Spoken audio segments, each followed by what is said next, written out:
corner when I'm not presenting. Listening in. And listen in. Hey, everybody. Welcome to Bass University Live here on Tuesday night. Take a quick break.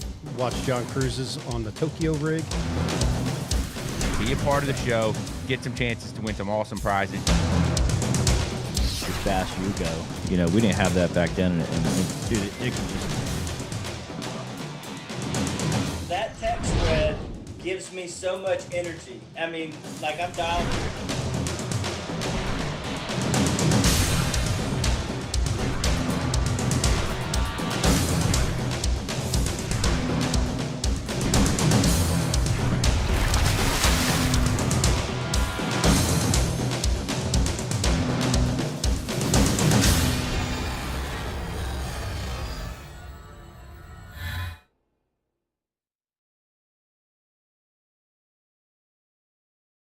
Live. We're glad to be back this week.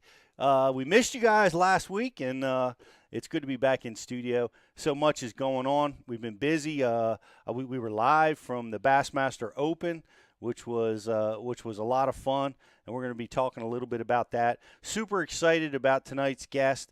We're having Randy Howell on the show, Bassmaster Classic champ, Major League Fishing pro, and we're having a show that's really cool. We're talking about catching your personal best, your biggest bass of your lifetime. Randy did it 2 days in a row this year on the Major League Fishing Tour, and we're going to talk to him about that experience, what it was like, and our experiences with catching our personal bests. We're going to be talking about that. We're going to be giving away a lot of prizes and having a lot of fun on tonight's show. So I want to invite you guys, on social media, post pictures of your PB. Let us know what it is on the instant message board over at bashy.tv. Let us know what your personal best is. And we're going to be talking, all you guys, giving away some cool prizes. We've got some great stuff. Of course, because Randy's here, we got some Livingston lures that we're going to be giving away. We have a Hydra Wave we're going to be giving away. We have a Tackle Direct prize that we're going to be giving away. There it is right there. Got one of these Hydra Waves tonight. So we are brought to you by Tackle Direct here at the Tackle Direct Studios for Bass University Live.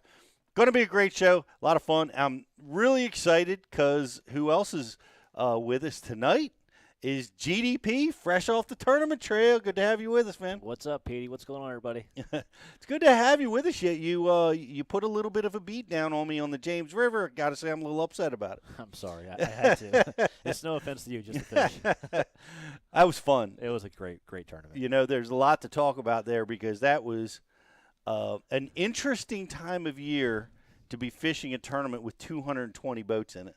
It is. It kind of really gets congested in certain areas, depending on if you're really focusing on spawning fish. Yeah. Yes. Which I was. I was too. We were playing bumper boats the whole week down there. So was I. Gosh almighty. But they kept coming. It was that river, if you guys never been there, I don't care if it's April, March, May, June. You literally can pull up anywhere and catch a keeper. Like, there are so many fish in that place. It is unbelievable because, we were digging for spawning areas. And in a river system, the spawning areas are lower flow, more stable parts of the waterway, which collect the fish and the fishermen. Right? So we all kind of figured this out, right? So we're crawling all over each other. And at least two of the guys in the area that I was fishing outperformed me, made the cut, and Kobe Krieger was one of them. Give a shout out to Kobe. And it was 220 boats. I was thinking this because I had a couple of Japanese anglers in my area, and it's got to be what it's like in Japan. Yeah, right. They're probably so used to it. Like, right at home. Yeah. I mean, just throwing at the guy's motor in front of you, and he's throwing at your motor behind you, and you're rotating through. But it was interesting. A lot of strategy involved. Shout out to Ike. He had a big day one, and did nice in that tournament. Didn't have quite as good a day two, but had a nice finish there. So you're on a little bit of a break. That's got to be cool. Yes, man. Finally. So we have about a 3-week gap until we go to Lake Fork. So it's nice to be home and do home stuff. Nice. You know? With the new bride. I do, yeah. New bride, so everything's working out really good. Everything's been fun, to Yeah. say the least. You know, it's been wide open like always, but it's still, it's really good to be home. Yeah, well, it's good to have you here in studio, Great to have you. and Thanks, it's Brian. good to have the guy behind the mic because he's got some kind of prosthetic going on his Oh, right hey. arm over there. Don't give away my secrets, Peter. How you doing, VTC? I'm all right, man. I'm good. That's good. You went under the knife this week, man. Yeah, last Tuesday. Yeah. Okay. Yeah. Dude, I don't know. I was on a cart, talking to somebody, and all of a sudden I was back on a cart talking to somebody and slept through the whole thing. So what's there to be nervous about, right? Right. How'd you sleep? Probably pretty good. Best thing he's ever gotten. I didn't hear any stories. So. That's good. Well, what did you have done? A lot of people at home, they have no idea. You had Good. some cartilage repaired, or None of their damn business. you didn't get any bionics or nothing installed? Repair the torn labrum, reattach bicep tendon, some scoping the arthritis stuff out of there. Vacuuming, cleaning the goop out of there. And did my wrist too, my carpal tunnel at the same time. Oh my Man. gosh. Man, Knock it out. Wow, Brian. got everything up on you. We'll see. Good night. Well, Can't wait till I'm 50. It's good to have you back. don't. My advice is don't let that happen, Greg. I don't know how not to. Die, I guess. Yeah, that's pretty much it. Just stay young. Don't move. Sit on the couch. Well, Riz is here.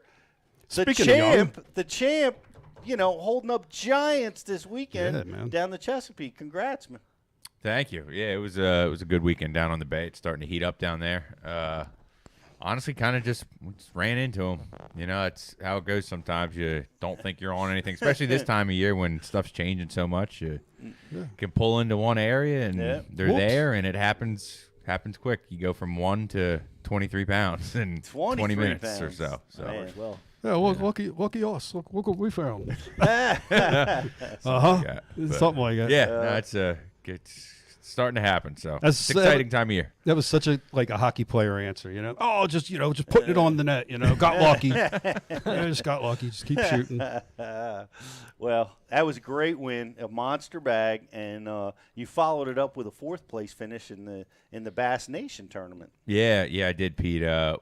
We really leaned on our fish pretty hard Saturday, and when I went back Sunday, they weren't there, or they just were non-cooperative anymore. So I kind of had to scrap it and change the area a little bit, and make an adjustment. And ran into some big ones after I made the adjustment, but never was able to put the 5th in the boat. Had 4 for 16, so got to be better. Got to put that 5th one in the box. Be a little bit more fluid and make an adjustment at the midpoint of the day. So learn from it, keep on moving. Yeah, well, that's a great way to learn, and it's a great tournament finish. And we got a lot more going on. And I want to give a shout-out. We saw Patrick Walters lead the MPFL, took 2nd place. And Justin Kimmel got his 2nd check in a row over the MPFL. That's right. Good job, Justin. Shout out JK. Well done. Good job, bro. Well done, JK.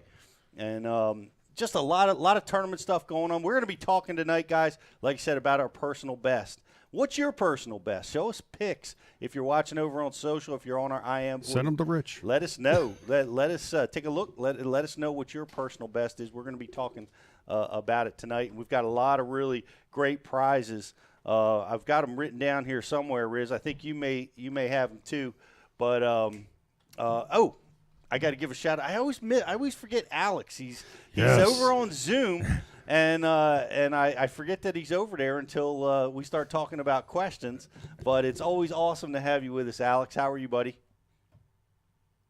Oh, Rich. He's giving me the silent treatment because I mistreated him tonight. we got no audio on you at the moment. The boys are trying to figure it out. I'm sure you guys will get it figured out. I think it's on our end. We'll catch up with you here real quick, Alex, and I'm interested in. Great talking to you, buddy. I know. Did you? Oh, now you got me? There he is. Gotcha. There we go. Cord was Gotta unplugged. Hit the button. Yep. Push it back in the computer a little bit. There we go. But yeah, excited to be here tonight, Pete. We got a great topic, great guest, great panel of interviewees. So I'm excited to learn from Randy and see what we can't get out of him. Randy, did you catch 23 pounds this weekend? I did not. I caught 2 pounds and 3 ounces this weekend. That was the 23 I came in with. Hey, that's good. That's good in some circumstances. So Better than 0. You're out catching fish, man. That's right. That's right. We went out. I took Jake and Shelly out on the boat, and Jake tied into a 2.5 pound pre-spawn bass out on the river. Uh-oh. Yeah, so that was Nice. Yeah, that was cool. It was awesome to see him. You know, we're still at that point where like when he makes the cast, gets the bite, sets the hook, and catches the fish all by himself with no involvement with Dad. It's a pretty big deal. Oh, I bet. You know, pretty big deal for Dad. That's cool. Yeah, I like it. yeah, it's a thrill for him. It was funny because he was complaining. He's like, you know, I'm known for throwing a stick bait.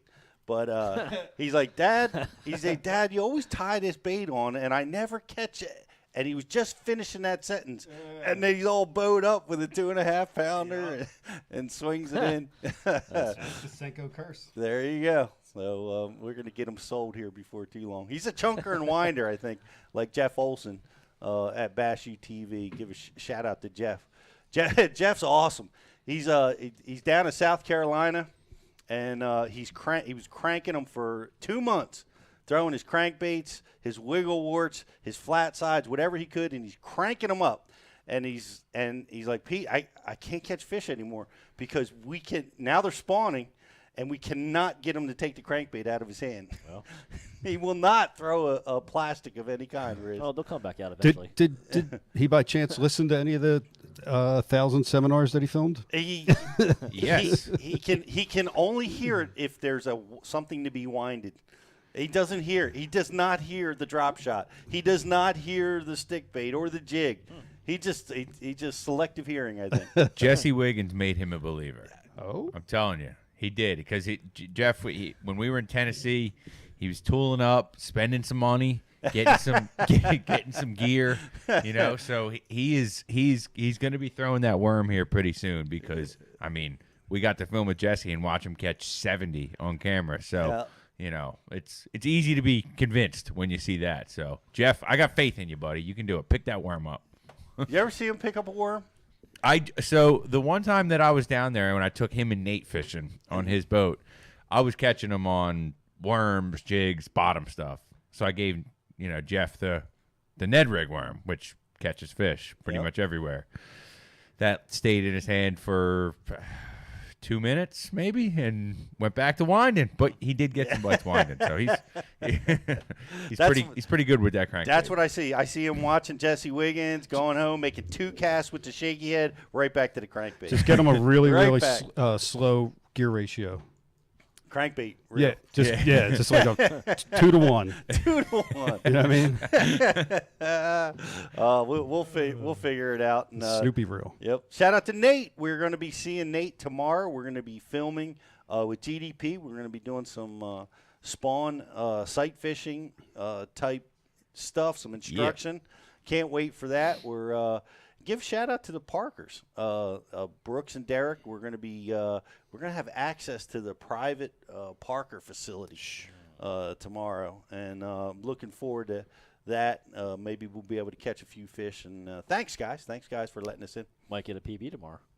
We might get a PB tomorrow. That's what it's all about. There have been 9-pounders caught.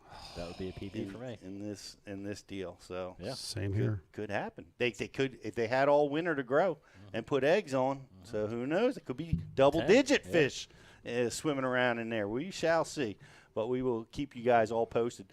We've got great stuff going on right now. If you guys haven't subscribed, you're watching over on Facebook. We've got a great like and share going on over there. Like us, share us, and we are going to put you in a contest to win a $100 Tackle Direct prize pack. That's going on for Facebook. Like and share. And we have a grand prize, Riz. We do. So tonight we got a few things going on. We got the grand prize, which is the TH Marine Hydro Wave. That's going to be going out the door, and we also have the Tackle Direct $100 prize pack. Pete, we're actually going to give that to a BU subscriber tonight. So guys, if you haven't signed up for the program yet, now's a great time to do it. You can take advantage of a 30-day free trial. Use the code BULive30. Get to try out the whole program. No money down. Get unlimited access, the whole deal, and you can win these awesome prizes tonight. Also, if you're over there on Facebook, don't worry, we're taking care of you too. Tonight's like and share prize is 3 baits from Livingston Lures. That's a Howler Crankbait and 2 top order baits from Livingston Lures, guys. That's about a $40 prize pack from Livingston. So, guys, if you're over there on Facebook, like and share tonight's feed, you'll be entered in for a chance to win that awesome prize. And as if it was written on the whiteboard right in front of me over there, I might have gotten the prizes correct. It is, guys. It's right there. It's right behind the camera. Sorry for screwing up the prizes. But great. Thank you so much, Livingston and Tackle Direct and TH Marine for supplying us with these great products.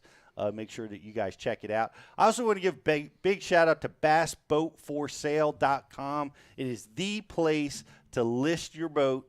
If you're buying a boat or you're selling a boat, it is the place to be right now. Top quality equipment, top quality boats available over there. Vetted. Whether you're buying or selling, it's the place to be. Bass Boat for Sale. And we're really excited because what we're going to do at this pond tomorrow is we're going to spend some time working with our AquaView, and I'm really excited about that. We're going to be looking at some pre-spawn bass with our AquaView, whether they're bedding, whether they're cruising. We've got great sunny conditions. We do. That's what we need. Yeah, and I can't wait to put the AquaView to work. Hope you guys have checked that out and are using it in your fishing because we're going to be teaching how to use it tomorrow. So look for that, all available on Bass University. So we are looking good, and just want to give a shout out to Hobie. We had the classic champ Hank Cherry on with the Hank Cherry custom Hobie eyewear giveaways. Check those out. They're really awesome. They have size that fits anybody's face. I love mine. I especially love the Sightmaster Plus lens.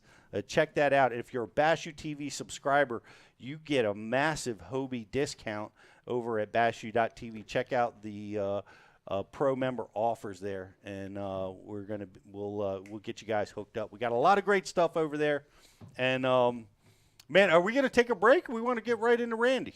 Let's hit that 3-minute break, and then we'll bring Randy on. All right, we've got Randy Howell, the classic champ, MLF pro, called his personal best, a 12-pounder, just a few weeks ago, and we're going to be talking to him and sharing that experience with him. So hang in there, guys. We're going to take a quick break. We'll be right back after this. Why Bass Boats for Sale? Our mission is to be the premier bass boat outlet for listings and buyers. We believe if customers can't find it, it doesn't exist. Whether you need to sell your bass boat or are looking to buy a bass boat, it's simple. We give boats exposure so buyers shop and sellers list. BassBoatForSale.com.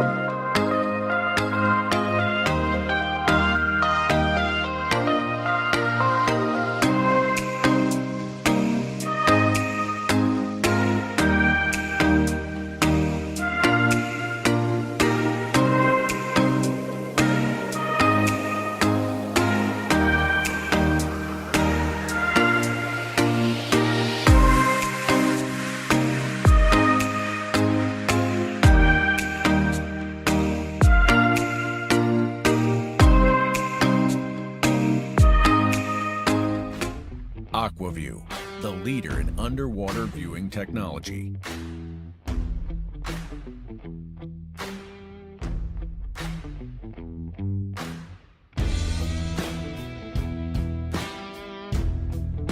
Find what you are looking for. Catch more fish. Have more fun. AquaView. Seeing is believing. Why do you love casting fishing rods? I'm truly losing less fish. Is the sensitivity of the rod. That they're made right here in North Carolina in the USA. Strongest, lightest rod, 100% made here in Sanford, North Carolina. From the drop shot rod to the flipping stick.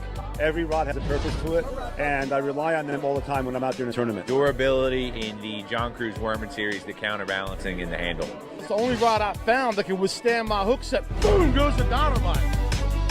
On the water not spent fishing is a moment wasted. That's why Minn Kota and Humminbird have joined forces to bring you the One Boat Network. Products that communicate and integrate to help you take full command of your boat. Born from our commitment to making the most advanced fishing gear even better by making it work together. The One Boat Network will help you find, get to, stay on, and catch more fish. When One Boat Network products talk to each other, they can navigate your boat automatically. They can give you a crystal clear view of what's below with no messy wires. And they can let you lower, raise, and change shallow water anchor modes from anywhere on the boat. But that's just the beginning. We're never done innovating, integrating, and making your boat simpler and easier to control. All so you can make every second on the water count.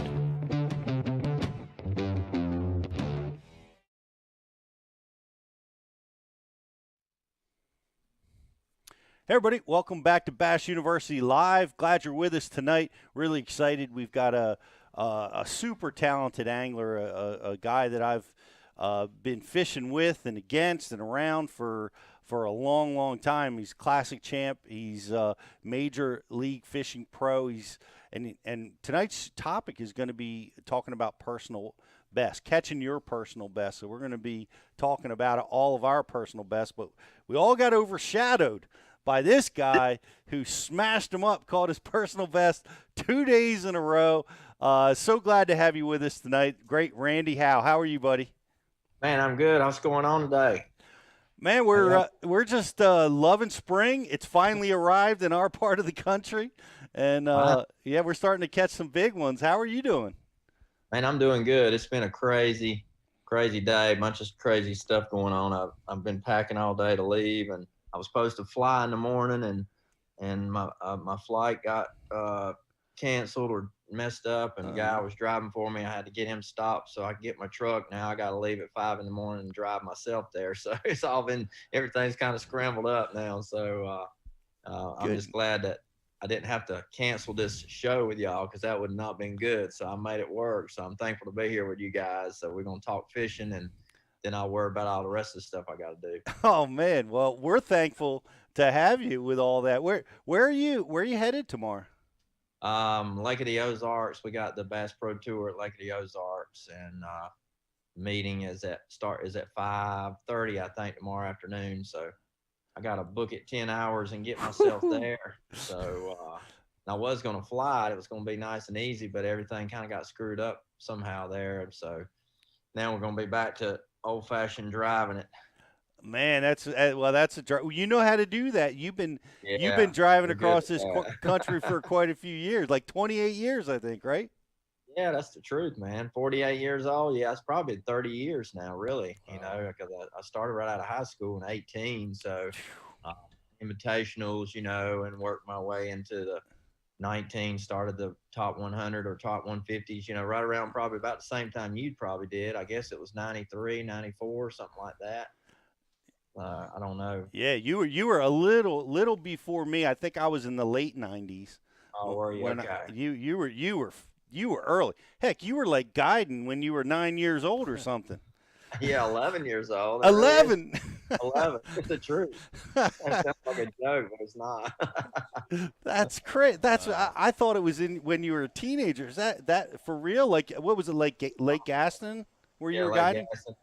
Yeah, okay. My mom and dad bought that little fish camp marina, and it was out of business when I was 11 years old, and they kind of brought it out of bankruptcy and turned it and gradually built it into a good little marina, mom and pop marina, tackle store, gas pump business. And so I started guiding right there at like 11 years old, 12 years old, and really started doing it. I guided Kevin Costner when I was 14 years old. Huh.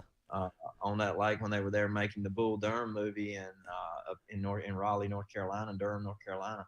So yeah, I started really young. That's crazy. My dad always had a money back guarantee for people there at the marina. If they didn't have a good time, didn't catch fish, he wouldn't make them pay, and people would always go with me, and it always worked out. That's amazing. Randy, which marina is that? I spent a lot of time. My grandparents got a house on Poplar Creek. Yeah, that's it used to be Howell's Timber Lodge. Now it's Stonehouse Timber Lodge. Okay. Down there in Big Stonehouse Creek. Yeah. Wow. That's yeah, pretty neat. it's a really big, nice place now. The people that bought it from my mom and dad way back they bought it. I'm gonna see. I think they sold it like in the late, maybe 97, 98, 99, something like that. And the people built it into a really nice place the last 10 years or so. Yeah, for sure. I saw it. I love Poplar Creek, man. I wish we could have us a good old tournament there again, man. That whole East Coast area, we never get to fish bugs or Gaston or any of those good eastern East Coast areas. I know. And, we've spent a lot of time on Kerr over the years with Federation and stuff, and Gaston's gorgeous. I mean, it's just a really nice lake. Now it's full of spotted bass. Spotted bass lake now, yeah, that's what I hear. Yep. That's what I heard too. We had somebody come on and say the spotted bass are everywhere and the grass is gone. I don't. Do you have any updates on it other than that? I don't. I don't have any. Well, all our family still lives in Rocky Mount, North Carolina. Her mom and dad live in Scotland Neck, North Carolina. So they're all about an hour from Lake Gaston, but nobody fishes. No, I don't really have anybody that fishes there very much. I worked a Raleigh boat show this year, fishing show, and talked to quite a few old friends that fish there, and they all say it's really a tough lake to catch a big bag, but you catch a lot of spotted bass. Yeah. And that's one down from Kerr, right? Yeah. That's right. Yeah. It was an awesome place. I mean, I remember this is April right now, and the first week of April for all of the late 80s and early 90s, that was the biggest guide week. I would stay out of school for like a whole week there. And, that's awesome. It was always so good, and it was all the redfin. We would throw the old redfins on the surface, and when the water would hit 54 degrees, you'd catch giants like 5 to 10 pounders on top water on that wake baits before they would come in for the shad to start feeding them before they. And it was just the only lake I ever went to like that happened like it did. It was always fun for about 2 weeks in April. That has a reputation too, because one Bob Allen, a guy that carved my crankbait for quite a few years, and fished the Federation, fished down on Gaston a lot. He was from that region, and just the amount of, like you said, 5 to 10 pound fish that were caught out of Lake Gaston at that time. I guess back in the 80s and 90s was just it was like the best place for 500 miles. To go fishing. It was the best place between New York and Florida, and we were right in that's dead center of those two. And so most of the business that came to my parents' marina, they had 7 little cabins there and boat rentals, and then the tackle store, guide service, and all that. So most people, that would be a halfway point. So I had a lot of New Jersey, Pennsylvania, New York, Delaware, Connecticut. Man, that's all my business came from there. I had a lot of friends all over that area that you guys are in. People that I get messages from today that are older now. A lot of them are really old, and always sending messages when I catch fish or do good in the tournament and tell me I got it when I was 14 years old or 15 years old. It's pretty cool to still hear from people up there. Hey, Randy, you got any good New Jersey, New York client stories from back in the day? Come on, I know you do. Believe it or not, it's crazy how I got so lucky with everybody that I ever had. They were always just the greatest, nicest people. I didn't ever have any. Come on now, I'm from up here. Don't be lying to me. I never had any bad stories like that. And I had a lot of great stories that people that just turned me on to good food. They would bring. We had a lot of these guys from up there in Jersey and Delaware, especially, that would bring. Those special meats from all the delis and the pickles and all the things that we didn't have there in North Carolina. And I was a kid, so those people, once they would come down and they'd see that I knew how to fish and I would take them out and they'd catch fish, they just had a good time because I was a kid, and it was just probably made a fun story to go back and tell. You're not going to believe this. I went with this kid that was 14 years old, and he run a bass boat 65 miles an hour, and we caught big bass, and I probably hear the stories. I bet it was really fun. So I had a lot of good experience. I remember that you were known Have you settled out now? But you were known as like the speed demon, man. Yeah, I'm not settled down. I'm just madder than I used to be because I can't run as fast as I used to. That's what it is. But I do have, we went through 3 or 4 years there where our Tritons weren't running that fast. And now, they finally got back to they got their own independent production place. When they were building them in the Ranger plant, they slowed them down a lot, made them a little bit heavy. Imagine that. Now they're building them a little bit lighter, a lot more specific about, this new XRT boat I'm running this year. I'm running 74, 75 by myself and 72 heavy tournament loaded last week with a Marshall and full of gas, live wells and all. So I'm back running pretty good, passing people again. I love to pass people. I don't know why. It's just in my blood. I remember I would rather pass somebody and then turn around and come back to my fishing hole. I've done that 100 times a month. You were so little. Even like when you were, a teenager, 20 years old, you were like 100 pounds that looked like soaking wet. So you didn't slow that boat down at all. Yeah, I've been about $150, $160 most of my life. I haven't changed a whole lot. Oh. Dude, I hate to draw them big 300 pounders because they would kill me, man. They'd kill my speed. I bet. Did you ever kick somebody out of the boat because their tackle bag was too heavy? Tackle bag. I had a lot of talks with a lot of people. I coerced a lot of people into leaving their bags at home. I said, man, I'll give you anything you want. Just leave that bag here. I'll give you all the tackle you need. I promise. That is great. That was fun. Speed is everything. And I remember it. When I first started fishing, you were already established and had been out on tour for a little while. But I just want to give you just a little kudos and a thank you, because when I first started, there wasn't a lot of people that I knew. And you were just an easy person to know right from the word go. So I always appreciated meeting you out on tour. Well, I appreciate you saying that. And I know how I felt as a kid out there, and you know how intimidating it was. A lot of those old guys that me and you looked up to, that like Denny Brower and different people. And I remember when them guys wouldn't be friendly or wouldn't give me the time of day, it bothered me. And so I always said, man, I'm going to always try to make everybody feel comfortable when they come out here, because they're part of the brotherhood. When they get in this tournament trail, we're all chasing the same dream and doing the same thing. And, we need to be friends. We don't need to be enemies, And so and I still to this day, even as long as I've been out there, all these young guys, I'm fishing the Tackle Warehouse Pro Circuit this year along with the Bass Pro Tour. So I'm seeing a lot of new talent that I don't know, a lot of new guys on that tour that are just unbelievable anglers. And they're all come up, talk to me and all that. And I try to make them all feel like, man, I'm proud of them. And I'm glad to know them. And if I can help them in any way, that's what I'm here for. Well, that's great. And I definitely appreciated that. And I tried to do the same thing and with all the guys. And I just fished a Bassmasters tournament, and we had like 225 people in the event. And these giant boat tournaments, man, they're a different kind of animal.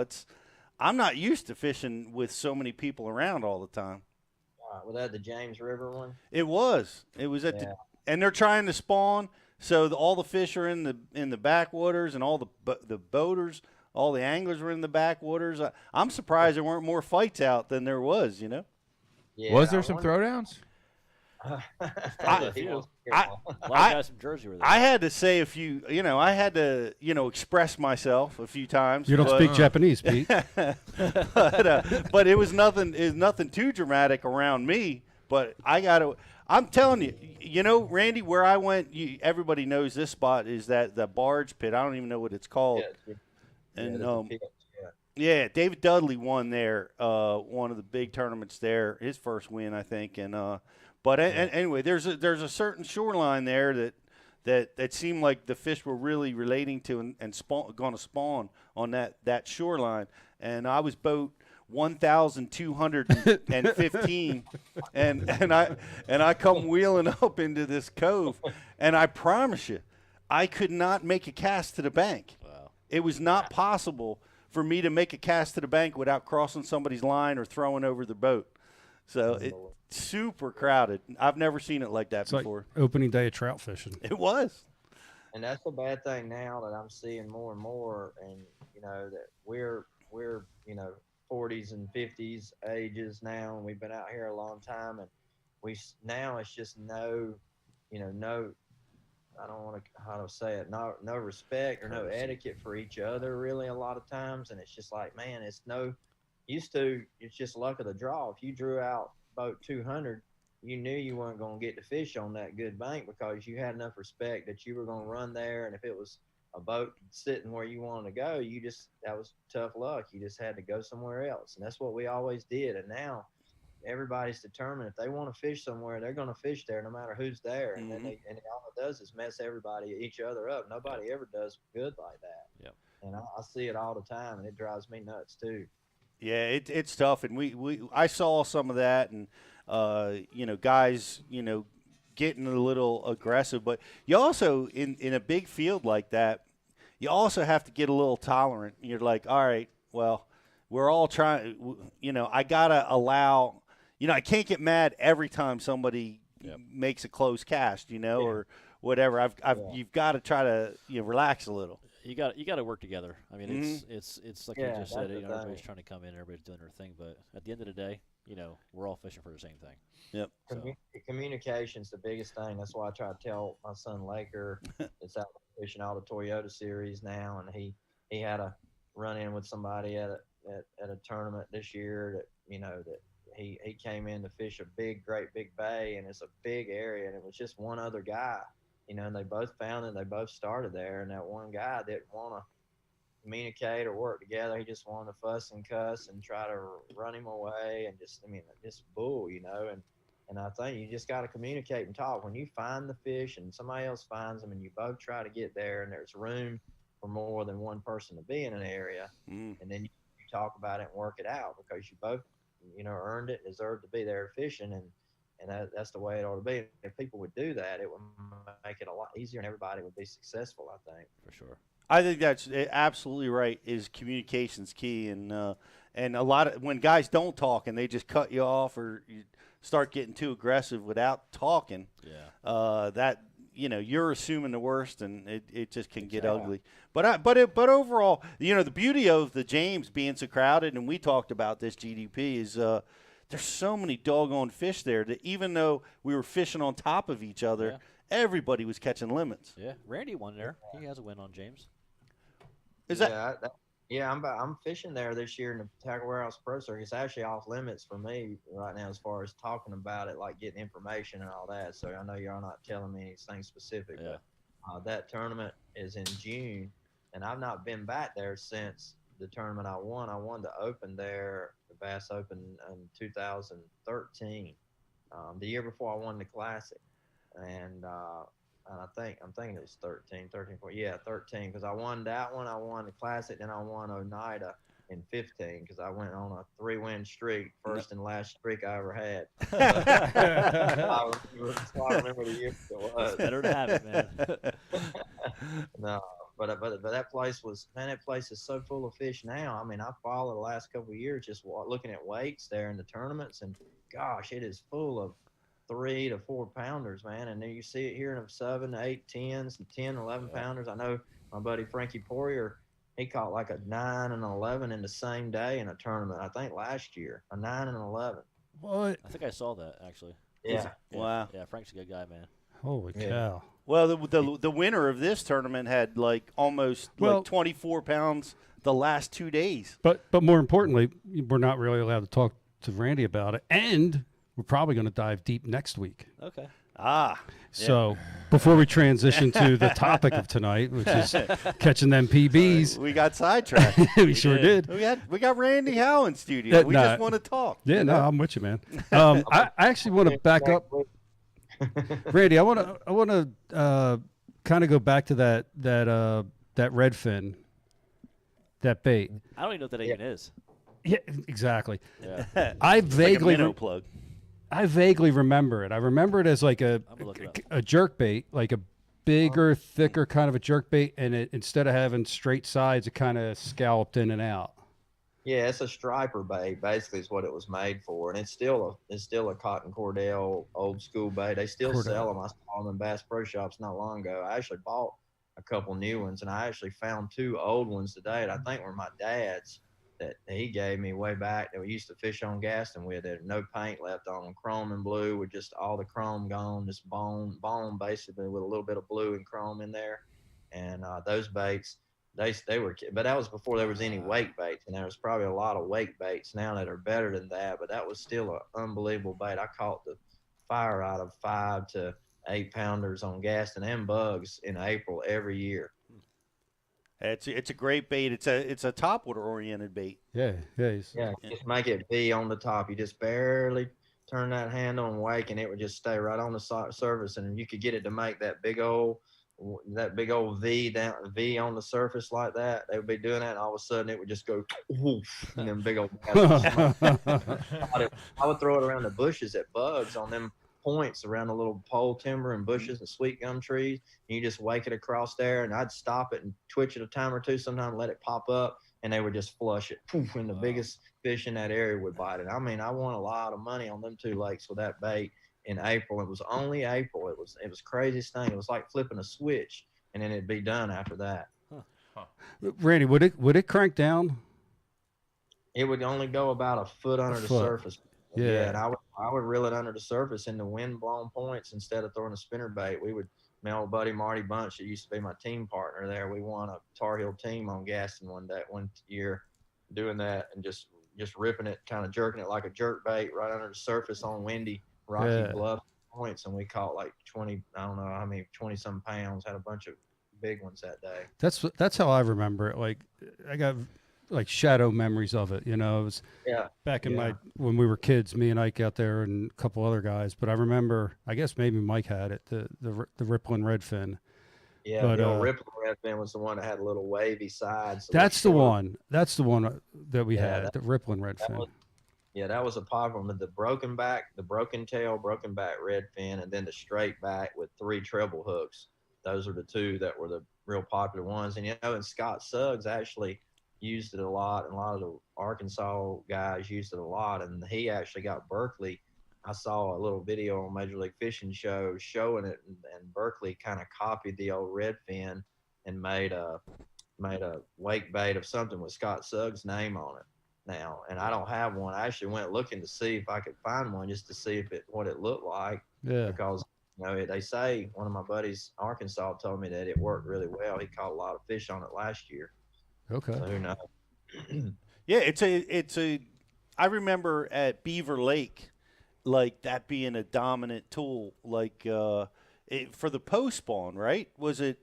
Is it the pre-spawn or the post-spawn that it's so effective? It was the pre-spawn. Yeah, it was the pre-spawn. What was so weird, in Gaston, it was like 54-degree water was the number. As soon as it hit 54, and you catch them from like 54 to 58 degrees, it'd be a week or 2 weeks where that lake just did something weird, and bugs would do it too. And I think it was a shad spawn, which was weird because usually shad now spawn after the bass or during the bass spawn, and then they seem like they would puddle up on those points and big gizzards, and they would spin around in little circles. You see them swirling on little points, and they would do it at daylight.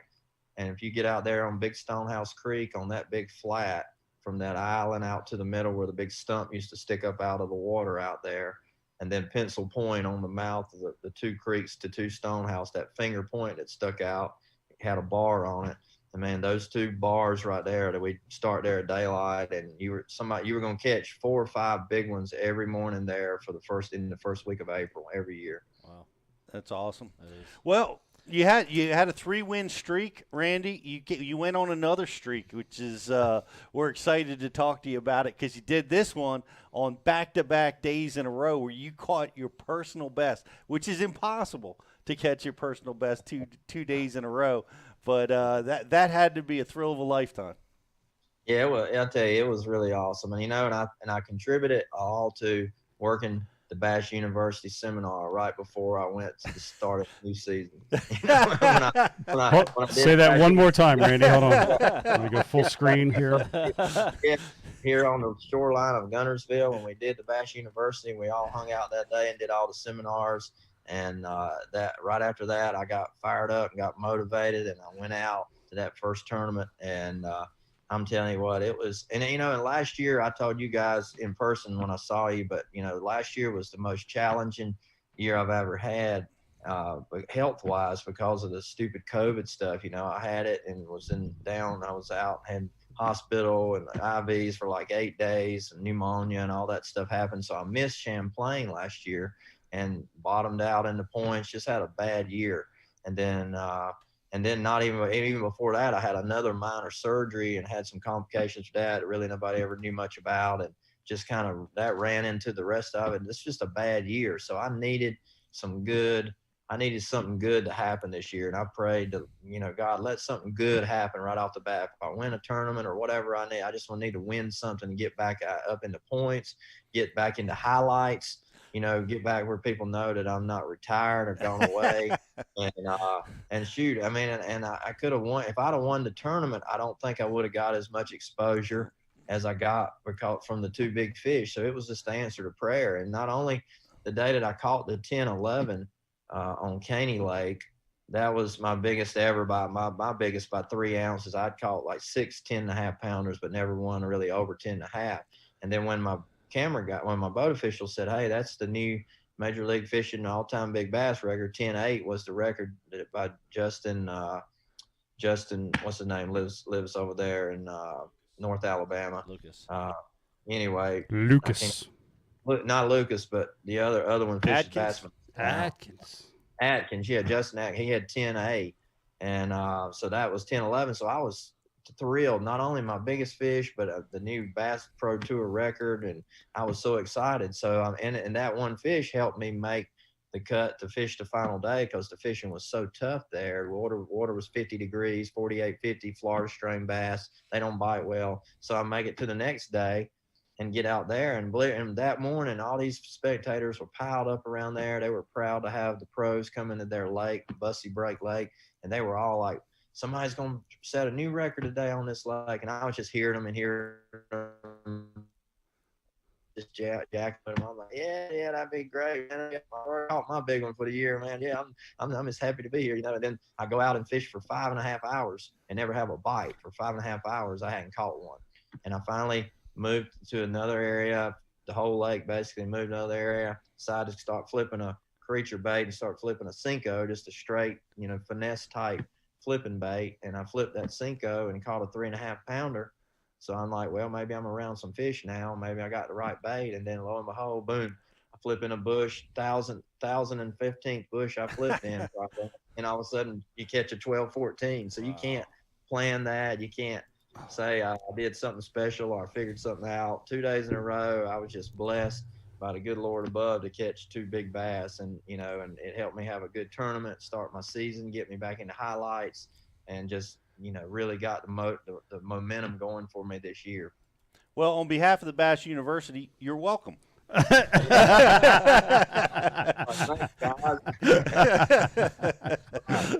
It's always great to have you at Bass U, and the way you teach I love, because you're able to connect and everybody can hear it just by listening to you tell that story. So it's awesome.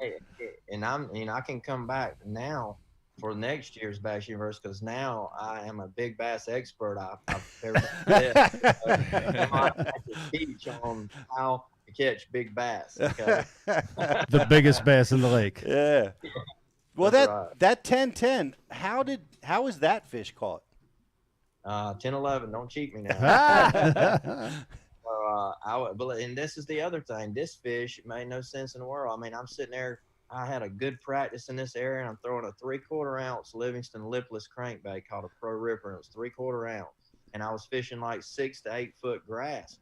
And I'm going down. I start on this good place, and I don't get a bite. I'm so aggravated that I don't get a bite, and I'm seeing them on active target, and they won't bite, and they're moved out. So I start cutting across the cove to go to the other point, and Chris Lane rolls in on that point, so I can't fish there. So I said, shoot, I'm just going to go down the pocket here and just cut across like that, work my way up. And right as I get in the bend of the pocket, for no reason at all, there's no grass there.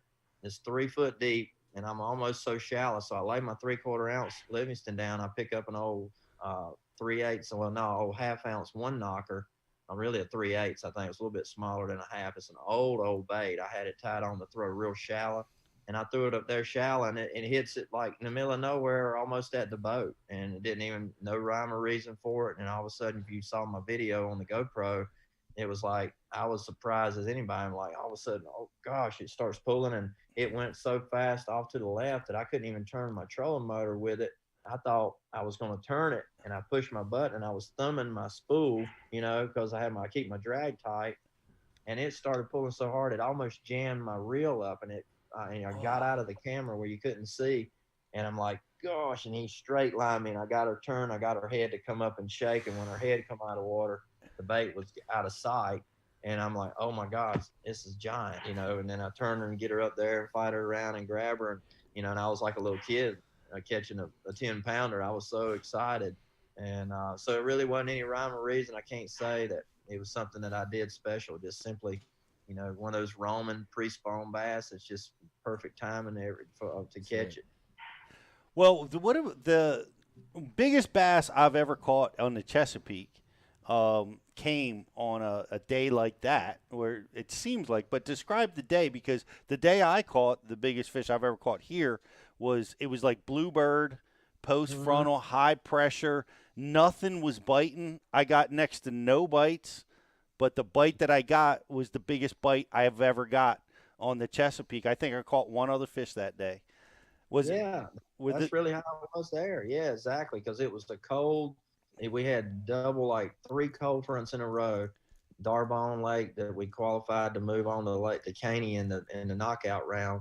And so it was freezing like in the 30s that morning. Water temperature was 48, and it was just bluebird, cold, little cold north wind blowing, and nothing bit where it was supposed to bite, and like I say, I'm roaming across the Point Cove, and I catch that. And now that puts me like in the lead because it was a 10-pounder, so I'm in the lead forever. And then I catch a 3-pound something one little later, keep me up there. And then I catch a 4-pounder, late in the day. So I only caught 3 bass all day that day, but they were, 14, 15, 16, 17. I think I had like 18 pounds with 3 fish that day. And that was like 4th or 5th place and made it on to the next round. So tough day. Yeah, so there's something about that tough day that gives you access to those biggest fish you might ever see. Yeah. And then the next day on Bussy Breaks, same deal. We had another cold night, except it was even worse. It was slick bluebird, no wind. The second day after the fronts, it was set in cold. And, that lake is shallow. It was like that lake average depth's like 3 or 4 feet. And just a big old basin, big flat basin place there full of grass and bushes. And it was late in the day before anybody started catching anything, just about. And then all of a sudden, I'm flipping that bush, and if you watch the video there, I'm one-handed, one arm, flipping, and I don't even look. You can tell I'm not very intense looking because I was almost done. I caught 1 bass all day, and I had like an hour and a half left. And so all of a sudden, I feel it, and it pulls down. I set the hook one arm, and then you see, oh my God! And I pull it, and I see her head come out of the bush, and when her head come up, I said, God, that's another 10-pounder, And I said, there's another one because I caught one the day before. That's why I said that. And pull that sucker around there, and it was so fat, healthy, full of eggs, and just one of them great big, pre-spawn bass that you probably only get to catch on that one little period right there on one of those cold front type days, I think. That's the key. And guys, you get bummed out if the weather's bad, the fish aren't biting, but you gotta stay on your game, because those days are the day when you could possibly, set your personal best. Yep.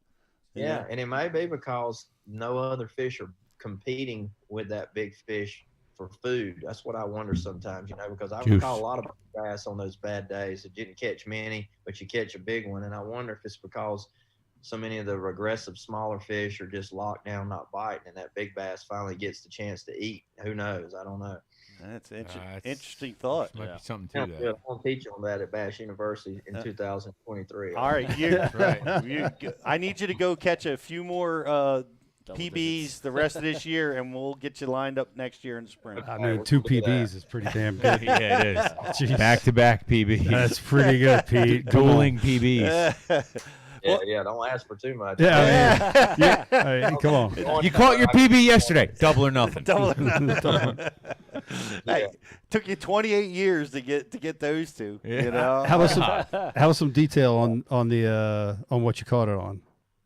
On that one, that I was flipping Ishman Rose, flipping 7.6 Tatula Elite flipping rod, and Tatula pitch and flip reel 8-1 retrieve with 70. No, I didn't have braid. I had a 22-pound fluorocarbon. I wish I had braid, but I had 22-pound J fluorocarbon, and thankfully a quarter. Let's see what I had. I think I had a 1/4 ounce Bass Pro tungsten weight with a 4/0 Pro X hook and a black and blue, that black blue laminate Yamamoto Cinco. And so when I hooked the fish, and she actually jumped out of the water a little bit, and I brought her around to my good side where I could grab her, but I never let her go down. I kept her kind of splashing and sloshing and kept control. And that's the key. Y'all know with a big fish in shallow water, if they ever get their head down and get some momentum and get on, they can beat you if they get down in a bush. Or I was like in the forest where I'll call that. It was like solid stick up timber like this, toothpicks everywhere. And so I just kept wallering her on the surface and kept her up and brought her around till I grabbed her. And man, what a feeling it was. I mean, I couldn't hardly lift her out of the water when I went to grab her. It was like, oh my gosh, This thing is heavy. So it was awesome. Yeah, it is. Wow. Pegged or unpegged? It was a sinker stopper. Yeah. Okay. Yeah. It was well. You also you said something else, because I was going to ask you that question, and we're going to let you go. I know you got to get up super early and drive across the country, but I want to throw a couple IMs to Randy before he goes from our guys. But you talked about a red sinker and it's a great bass you tip. Why were you using red during that situation? I talked about it in Bass U a little bit, and I'm mostly for sight fishing. I've used it for a lot of years now when I'm bed fishing, and I really believe that when I'm shaking my little flapping hog in the bed or any of my plastics in the bed, that red shiny weight is stirring on the bottom. Look, that crawfish is digging up the egg, and it's blood or red, and I've watched. I've done it for years. So I'll pick up a black weight, green pony weight, red weight, same bait, and immediately get a fish to react. And so I know 100% where anybody believes it or not that it works. So I use that, and then I started picking it up, just flipping it in dirty water. And in dirty water, it has a flash to it, and I think they see it go down in a bush or in the grass, and it just gives a flash of a gill flash. And that red laser beam, if you shine that red laser beam, we all know that you play with the fish in a bass tank at a Bass Pro Shops or something, and you see them, and they'll chase that red beam and dig the dirt up trying to eat that red beam. So they see that red flash. And so that's why I had a red on there, and some guys give me a hard time about it. I mean, Brent Ayler and Brett Height were jacking with me after that. They're like, red weight, I can't believe you had a red weight on there. The biggest bass ever on a red weight. I'm like, hey, you guys should listen to me. I'm older than y'all. Damn right. Pull that card out. Yeah. I love it. That's great Bass U stuff. I appreciate it. And Riz, let me throw it to you for an IM from the Bass U group. Yeah, the message board has been lit up all night, and the first question we're going to go with here is from New York Chris, and New York Chris wants to know, Randy, if you were out looking for a PB or just a really big fish, would you upsize your bait or stick with the same stuff? Boy, that's a good, hard question, Chris. I feel like it still depends on where you're fishing. If you're fishing a place that's known for big bass and there's a lot of big fish in your area, and that they eat big baits or big shad or big stuff, then I feel like upsizing your bait is a good idea, because we've all done that for years on the lakes that are big bass lakes in Texas and Florida, places like that. But if you're in a standard lake that most of your East Coast lakes where you might have some 7, 8, 9 pounders, but they're not like running rampant, I think you can still catch them on those same baits. Just why that was just a 5-inch Cinco that I caught that 12-14 on. So they'll still bite your same baits. I just think it's that small window of time that you get the fish, is going to feed or going to bite. So I feel like if you're in a big bass type lake, you can upsize your bait. But if you're in your regular high pressured lakes with a lot of other fishing pressure, I think that Cinco and those baits that are more finessey can catch that big bass just as easy as a big bait in another lake. That's awesome. And I my biggest Chesapeake bass came on a 4-inch Senko, and we're gonna talk about that a little bit too. But Alex, let me throw it to you because I know a lot of people are watching on YouTube and social. Let me throw it to you for a question for Randy. Sure thing, Pete. We have a good one here from Patrick Loudon, and he wants to know, Randy, when you're looking at maps for fishing spots, what do you look for to try to determine a spot that might hold a bigger fish compared to just a school or some numbers of fish? Yeah, that's another good question too. Really, isolated cover, isolated stuff, it seems to always have your biggest fish on it for me. And so when I'm looking at maps, and now I rarely even look at a paper map anymore because everything is digital. So when I'm looking at Google Earth maps and I'm looking at all the different technology maps that I use, and then my C map on my Lowrance, I try to find those isolated little targets, whether it's a piece of brush sticking up or a fallen tree or one dock on a big area that has no other docks, or just something that stands out a little bit. And a lot of times you can't find that until you actually get in the boat, in the water, and you have to find it under the water on your electronics. But I've found a lot of isolated targets, and I mark a lot of stuff that I never catch a fish on. But then there's a time when I might hit 20 waypoints that day that I've marked idling, and that one waypoint I catch a 7-pounder on or 8-pounder. I've done that for years. And so I think that's the key to catching you bigger fish, is finding those isolated targets. Great question. Great answer, of course. And one more IM, Randy, and then we'll let you get started on your drive. All right, so the next question is going to be from Nick T, and it's actually we're gonna work in two questions here. The first question is going to be Nick T. He wants to know, Randy, when you're late in the day in a tournament and you're looking for a decent limit fish to make a big call, do you stick to the area that you're catching fish, or do you move to find the kicker? And then the follow-up question is actually from Nate, and he wants to know, Randy, how can I convince my girlfriend that I can finally get the flat top I've wanted for years? I just got mine done today, man. Does it look good? It's looking fresh, dog. I just sitting there myself thinking, man, he did pretty good today. Yeah, he did. Randy, I just moved, and one of the hardest things is I got to find a new barber now, and I can't do it. I can't find somebody that I trust with the clippers in their hand. Oh, that's so hard, man. You don't even. That's a whole.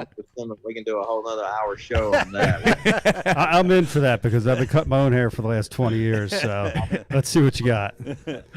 Stories on haircuts, man. Robin can go. We can go all day on that. Yeah. So I'll cut that flat top, Randy. Yeah, back to the fishing question though. Catching and trying to cull and find the bigger cull.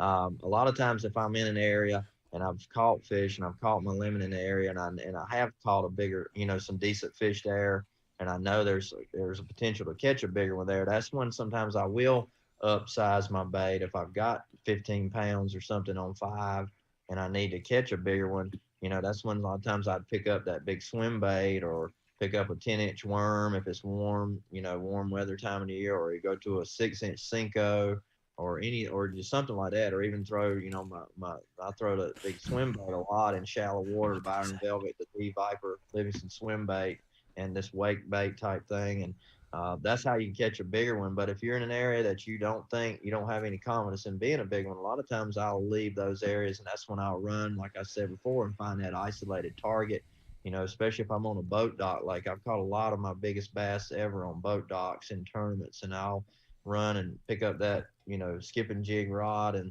skip my 1/2 ounce, rattleback jig or ultimate rattling jig, skip under docks or hit isolated fallen trees, something like that. And that's how I'll try to upgrade and catch a big fish a lot of times.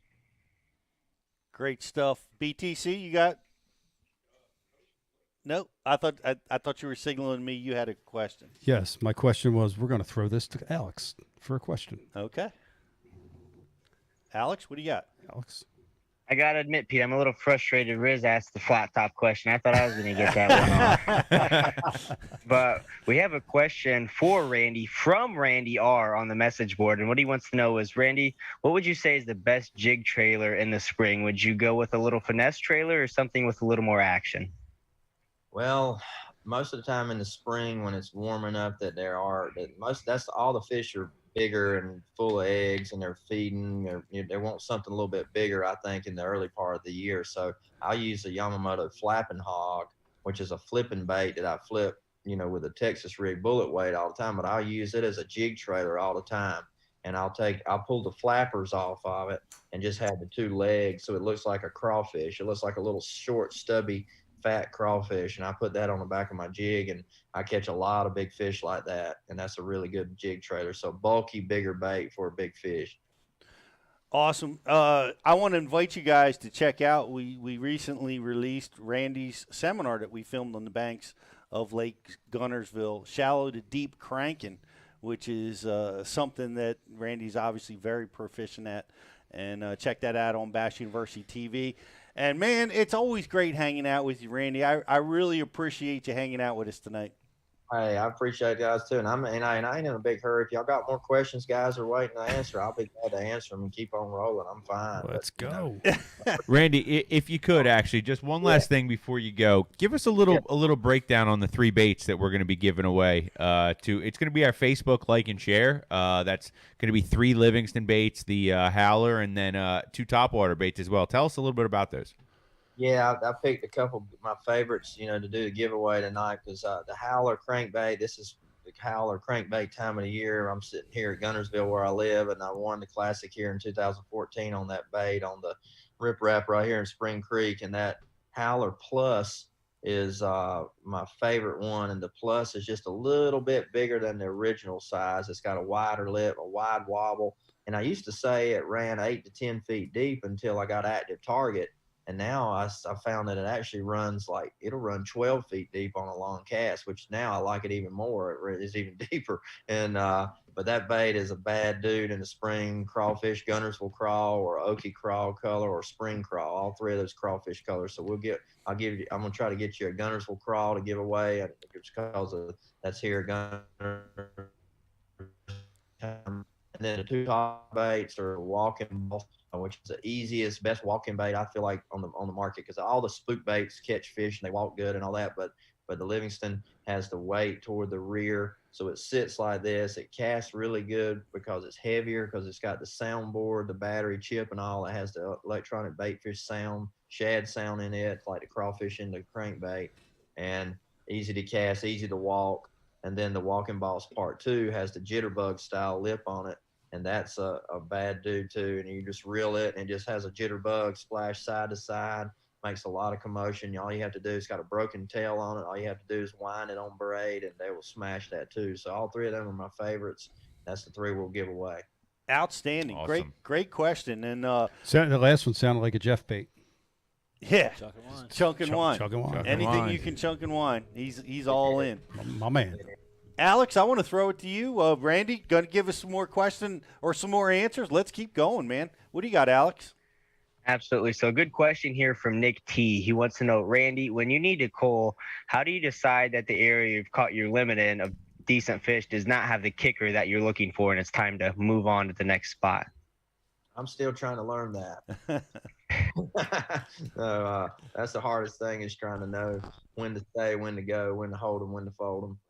And usually if you caught your same size fish and you didn't catch a big one in practice there, and it just doesn't look like a place that you're going to catch a big one. And now it's getting where it's a little bit easier than it used to be. As I hate to say it, because of Active Target and forward facing sonar, now we can actually scan over there and see, unless it's a shallow cover, a real shallow cover, and the fish can hide in there and you can't see them. But most of the water we're fishing, we can see if there's fish there now, and if they're big or not. So it's really, getting, crazy how we can determine that. So it's getting where once I see that, I'm not wasting as much time as I used to because I'm able to see with that active target. But I'll try to go find those isolated targets again to try to find that bigger fish. And because rarely will I catch my biggest fish right there in the middle of all those other fish. You know, you do sometimes, but for the most part, those big fish are loners or more roaming by themselves. And that's why you got to hit those little isolated places more often. And the more you hit them, the better your odds are going to be of finding one spot out of 10 or out of 20 that you're going to get that bigger bite. That explains why, like, the biggest fish is always like some kid or some lady, you know what I mean? And you know that's like their second or third time fishing ever. Yeah. Because they're fishing somewhere where like there's no fish. Right. Except for that one big grump. That's well said. That really is true. You hear that a lot. People fishing off the bridge and off the shorelines and fishing with a minnow out in the middle of nowhere because they can't go anywhere else other than that one spot on the bank. And all of a sudden, that big 10-pounder swims by and eats their little minnow or their little crappie jig. And you see it all the time on the newspapers in the little towns that we go to. See that, Pete? The more you know, the less you know. The less you know. It's a difficult proposition because catching the biggest fish. Like at the James this year, I left to try to catch a big fish, the area I was in, and I penalized myself because a lot of times when you try to do that, you fall on your face. And you know, I developed a philosophy: you got to cull till the culling's done. And I think so often I've run to get that kicker fish, and I get kicked, you know. Yeah, that's true.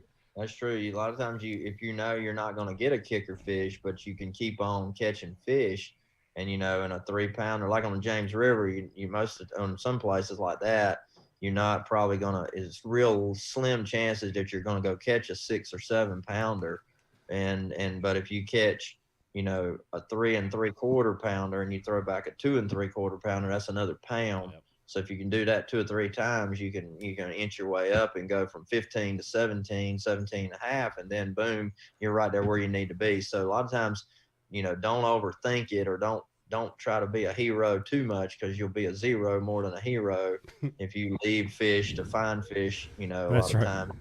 Try to catch them. Never leave for show.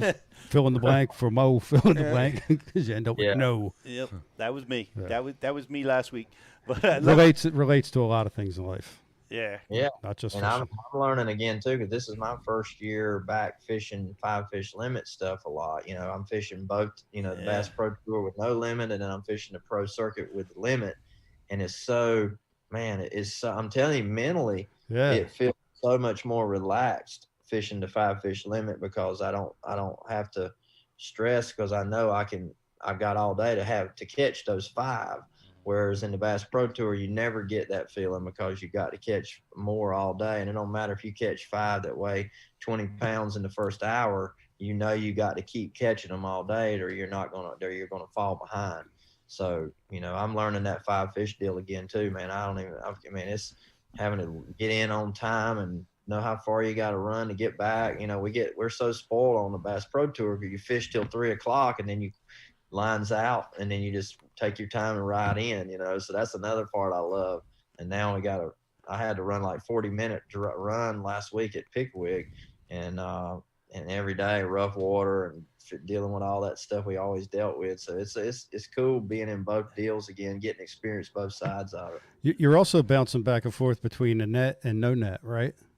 Yeah, exactly. Net and no net. And and last week, I caught most of my fish on bed sight fishing, and most last week I set the hook and the winch them and swing them in with braid, and I never used the net. But there was a few on the spinning rod with the Cinco that I still get the net out for and fool around with trying how to do that the best way. Then I'm like, sometimes like I'd be better just to keep doing what I always do. But then if I have one get off right beside the boat and I got a net laying there, I'd feel like a real idiot. So now I still get the net. That's awesome. Well, you know, we were fishing at such tight quarters at the James. We had our own score tracker because you just passed somebody. And, what do you got? Yeah. You know, I got 12 pounds now. I got 15 pounds now. We could keep up that way. God, that's amazing. Yeah, that's mentally tough right there too, man.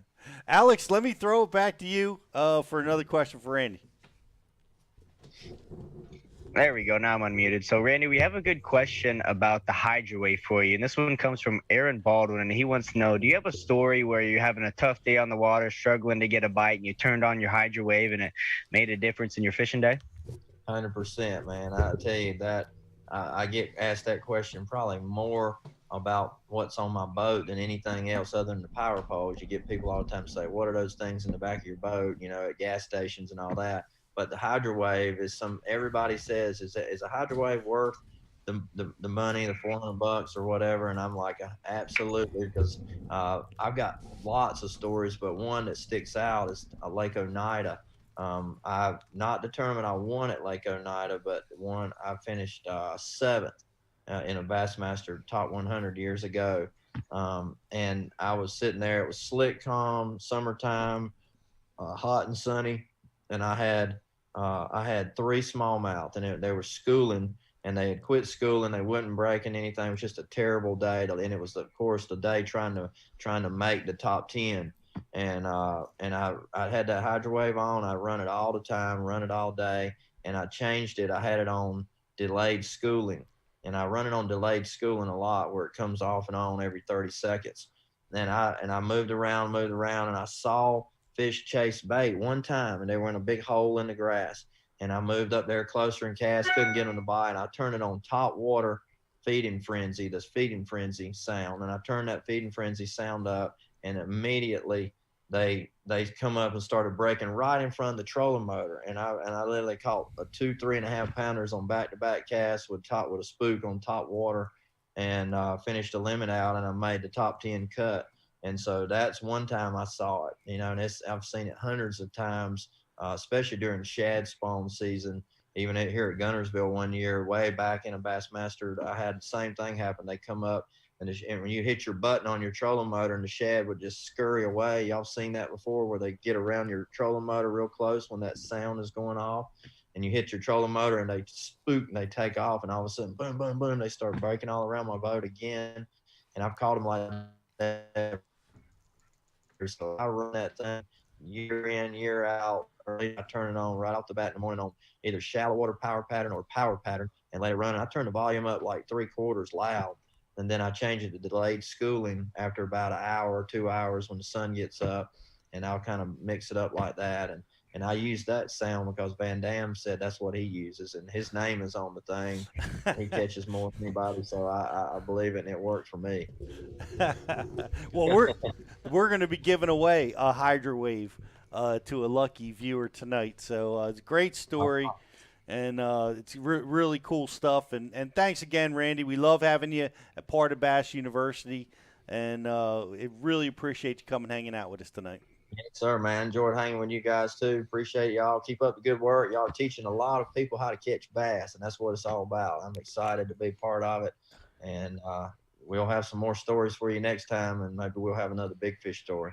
Yeah, we expect a 13-pounder next week. 13-pounder at Lake of the Ozarks. It'll be on the world news if that happens. That's awesome. Well, best of luck, man. Thanks again so much. And everybody, we're going to take a quick break, and we're going to be back. We're going to be giving away some prizes, having some fun, talking about our personal best right here on Bass University Live. We'll be right back. Thank you, guys. See you. Thanks, Randy. Thanks so much, buddy. Good luck this week. All right. Appreciate it. We'll see y'all next time. Why Bass Boats for Sale? Our mission is to be the premier bass boat outlet for listings and buyers. We believe if customers can't find it, it doesn't exist. Whether you need to sell your bass boat or are looking to buy a bass boat, it's simple. We give boats exposure so buyers shop and sellers list. BassBoatForSale.com.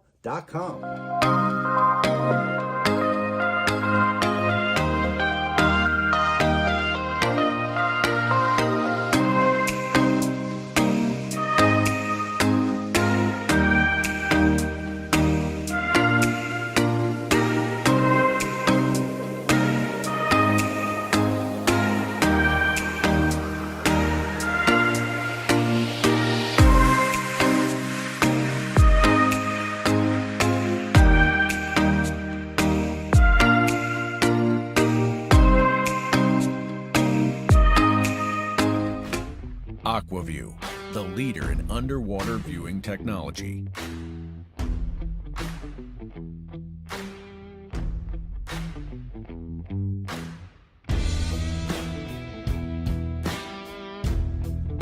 Find what you are looking for. Catch more fish. Have more fun. AquaView. Seeing is believing. Why do you love casting fishing rods? I'm truly losing less fish. It is the sensitivity of the rod. That they're made right here in North Carolina in the USA. Strongest, lightest rod, 100% made here in Sanford, North Carolina. From the drop shot rod to the flipping stick, every rod has a purpose to it, and I rely on them all the time when I'm out there in a tournament. Durability in the John Cruz Worming series, the counterbalancing in the handle. It's the only rod I found that can withstand my hook set. Boom goes the dynamite. On the water not spent fishing is a moment wasted. That's why Minn Kota and Humminbird have joined forces to bring you the One Boat Network. Products that communicate and integrate to help you take full command of your boat. Born from our commitment to making the most advanced fishing gear even better by making it work together. The One Boat Network will help you find, get to, stay on, and catch more fish. When One Boat Network products talk to each other, they can navigate your boat automatically. They can give you a crystal clear view of what's below with no messy wires. And they can let you lower, raise, and change shallow water anchor modes from anywhere on the boat. But that's just the beginning. We're never done innovating, integrating, and making your boat simpler and easier to control. All so you can make every second on the water count.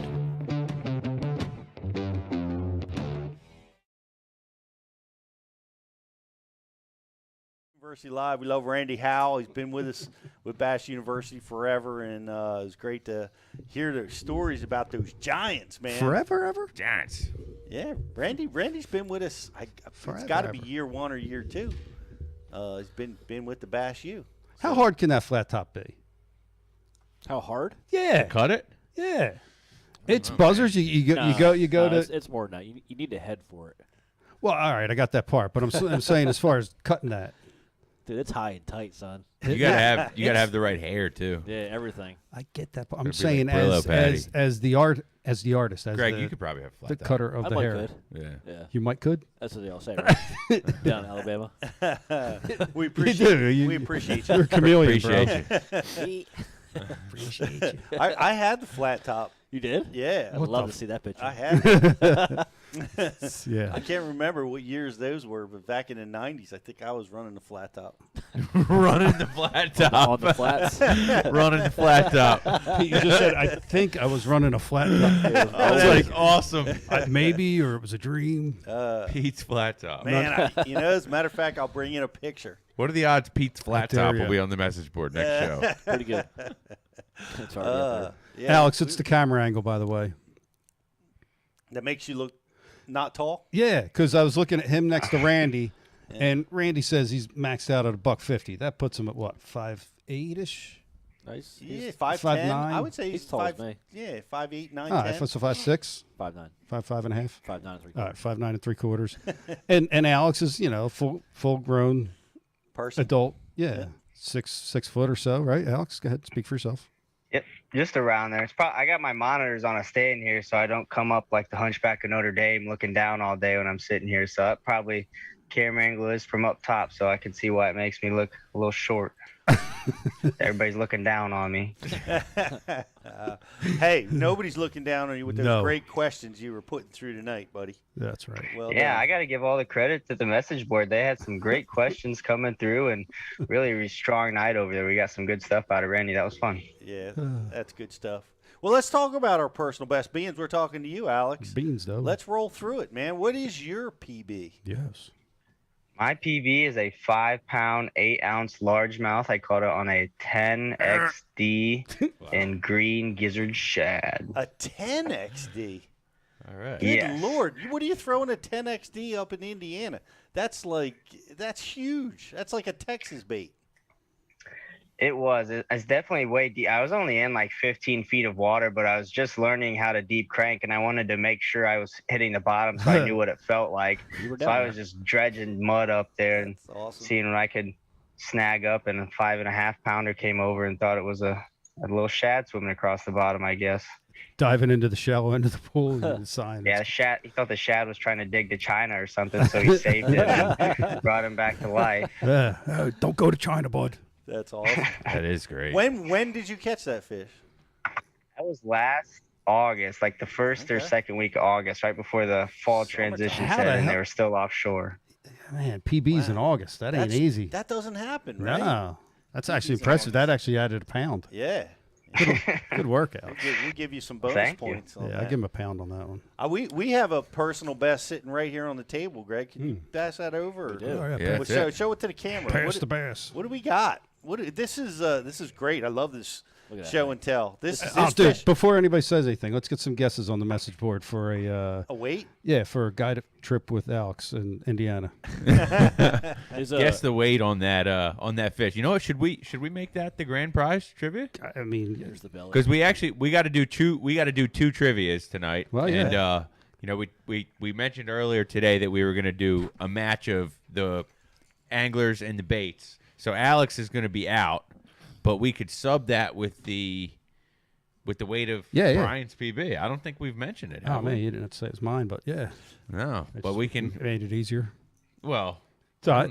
don't know. People don't know yours. Go for it. I gotta say though, that fish looks like it's got a little age on it. Yeah. BTC. I mean, you would know age. I mean, we would know age, Pete. Sorry. That actually looks just like the same one fat cat dude carries around. we bought it at the same place. Did you? Yeah.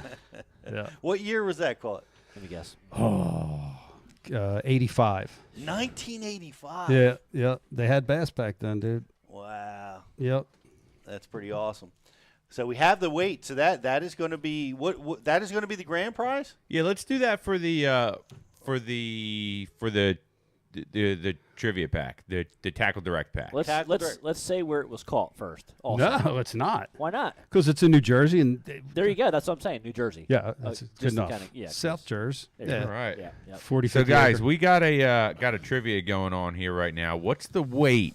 What's the weight on Brian's PB? All right, we're gonna need it to be. We're gonna need it to be exact. Let me put you some comparison. perspective. Yeah. Here's an iPhone 13. Look at you, Pete. There he is. Look at that. The hand's the giveaway. Yep. Can't quite get the iPhone 13 in there, but it is a That's northern strain. You know. That's a big. Look at that. Dude, the bait's still in the mouth. I saw what you caught it on, Brian. That's why I died. That's an awesome bass, and we're gonna go ahead and have the other. Can we have both contests at the same time? Pounds and ounces. Well, so for the other prize, the Hydro Wave, we're just gonna do a trivia question from tonight's show. It's gonna tie back into the show, so we can go through our PBs, mention the baits, all that good stuff, and all right. We're still waiting on a correct guess for what kind PB. of weights we hearing?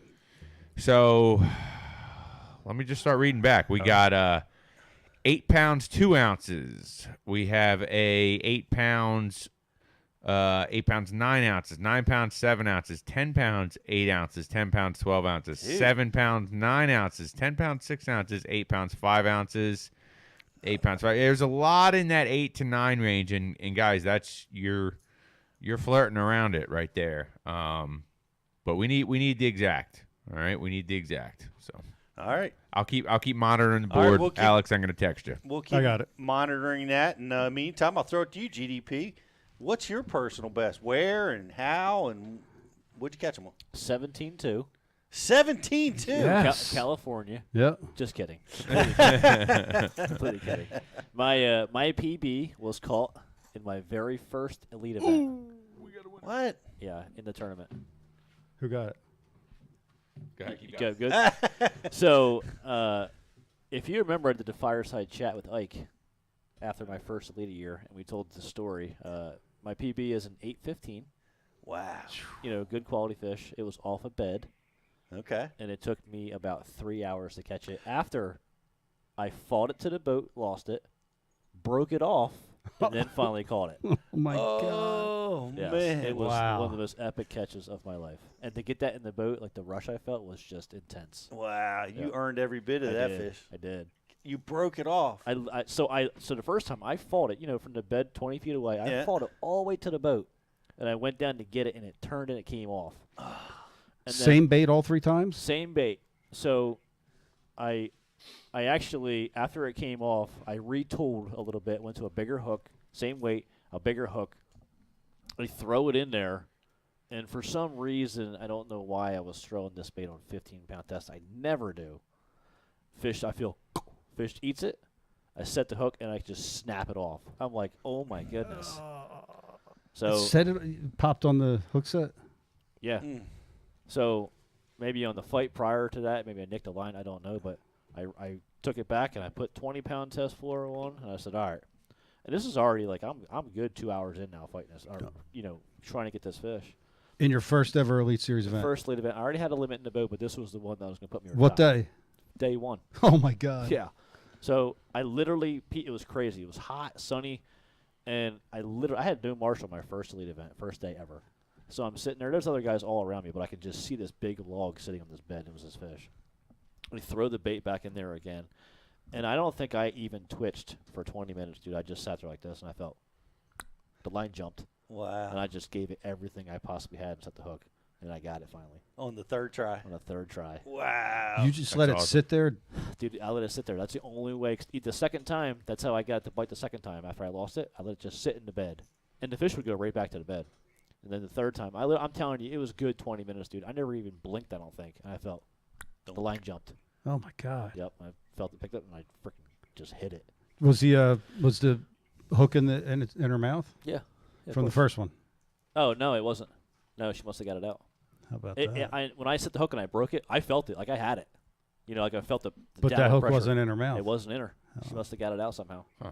Yeah. Man. That's crazy. It was crazy catch.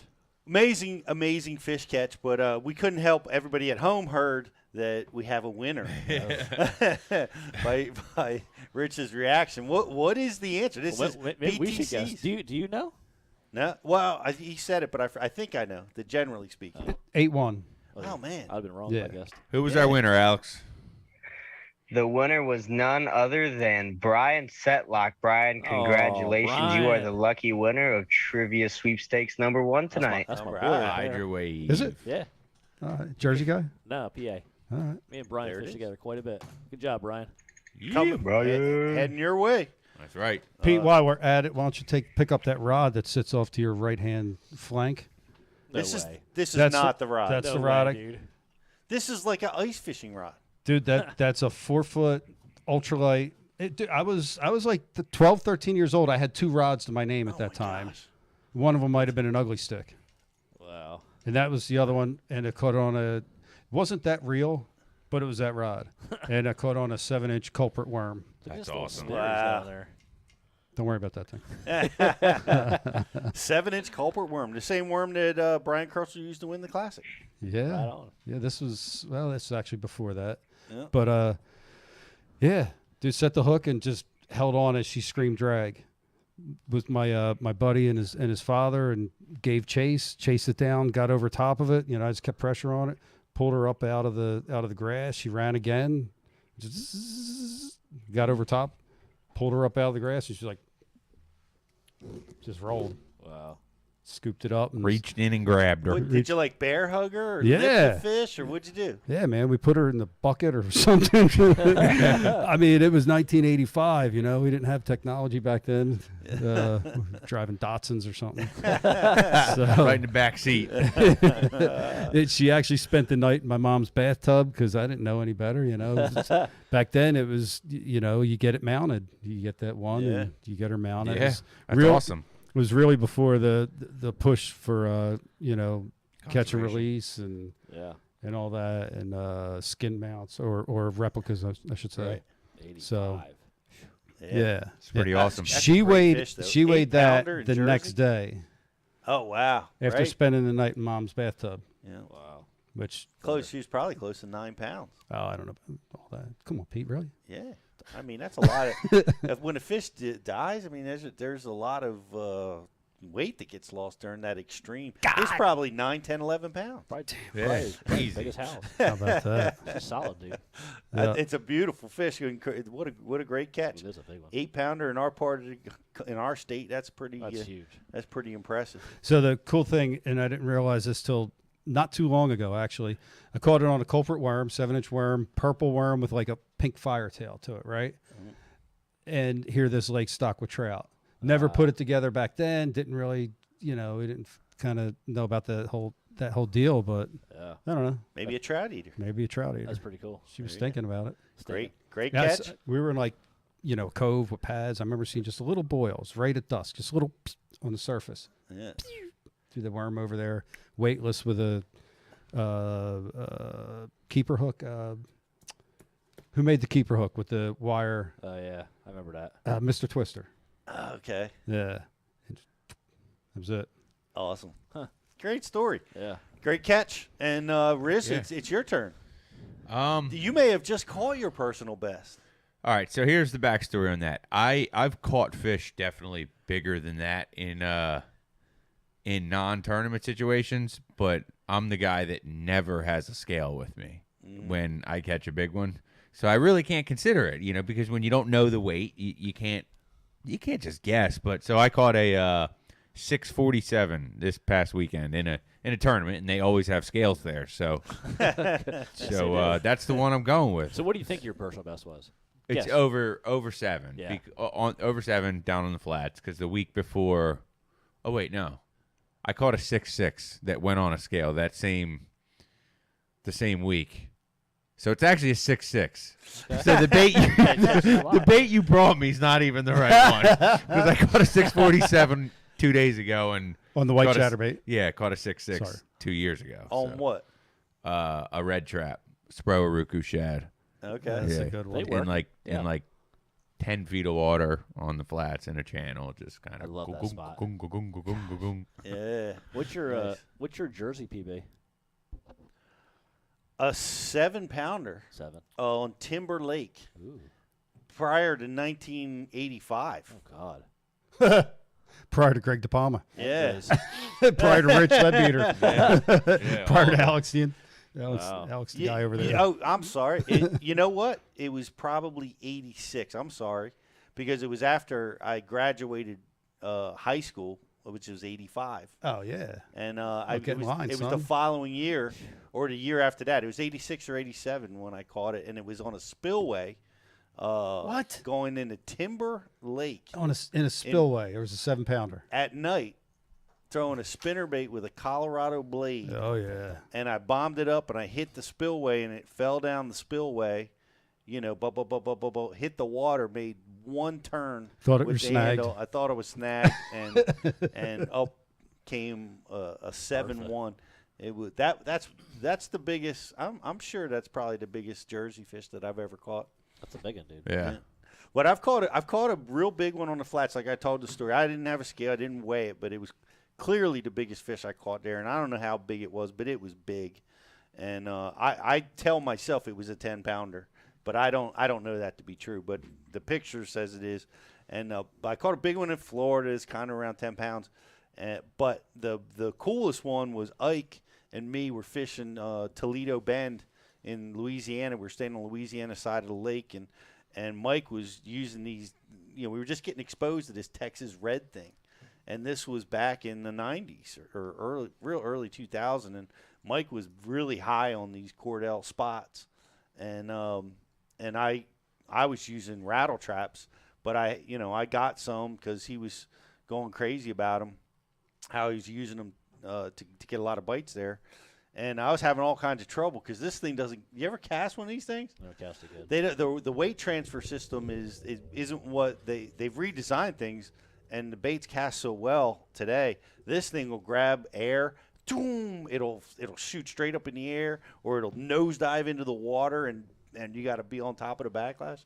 That's a part of the appeal. You keep them guessing. Yeah, it's real, but it has a wide wobble. It's a unique action. But anyway, I caught this fish, and at the time it was clearly the biggest fish I ever caught in my life. No scale. I threw it in my live well, and I went back to the place Mike and I were staying was right on the lake. We rented a Cooked little it up. house. We filleted it. And we had Roland Martin came over and joined us. And but I breadcrumbs or cracker crumbs. How we go? we had some Cajun roe. Cajun roe. Gaspo's famous seasoning. We're down the bayou, you know. There you go. So I didn't know what to do. I asked Mike if he had a scale, and he did. And he started scaling it right there. I got. Oh my God! We're gonna get canceled. Brian's got a mounted bass on the table. And Pete's filleting 10-pounders the night before a tournament.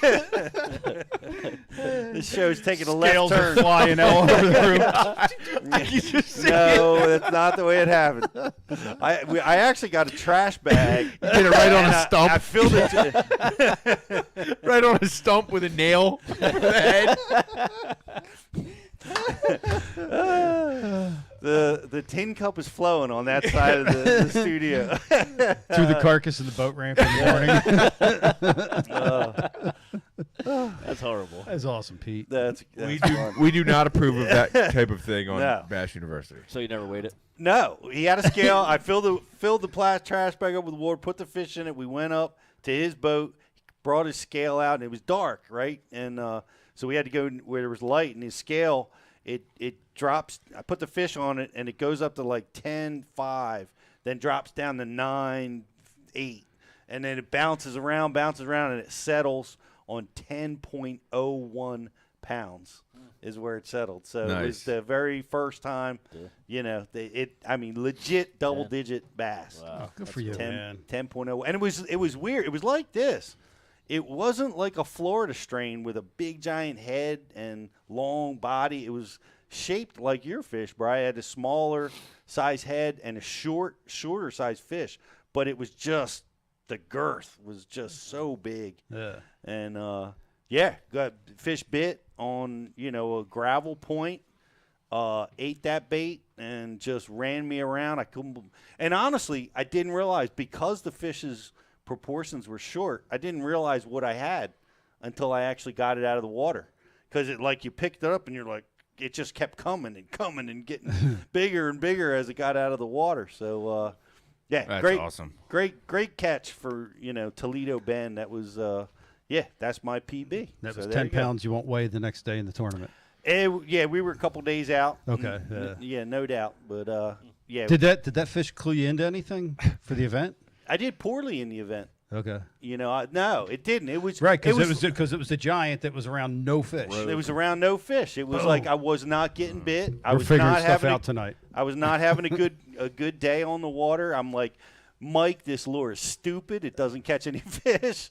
You know, I was like, this is, and then boom, I locked up with that giant. You know, but you know, good stuff. My first time in Louisiana and Texas, and what a great deal. It was great. You know, me and Mike were staying together, so we always had a blast when we did that. Yeah. And great stuff, man. We have some great fish. I guess we're all challenged now. BTC is diving into the world of glide bait, so we expect his PB to be broken at some point. My arm's broken. Once can I we borrow get you some back glide in baits? action. Sure. All right. Yeah. I'm serious. Yeah. All right. For Texas. Just need a little collateral. Yeah. No, actually, yes. All right. Yep. Very cool. What kind of collateral? Never mind. That's mine.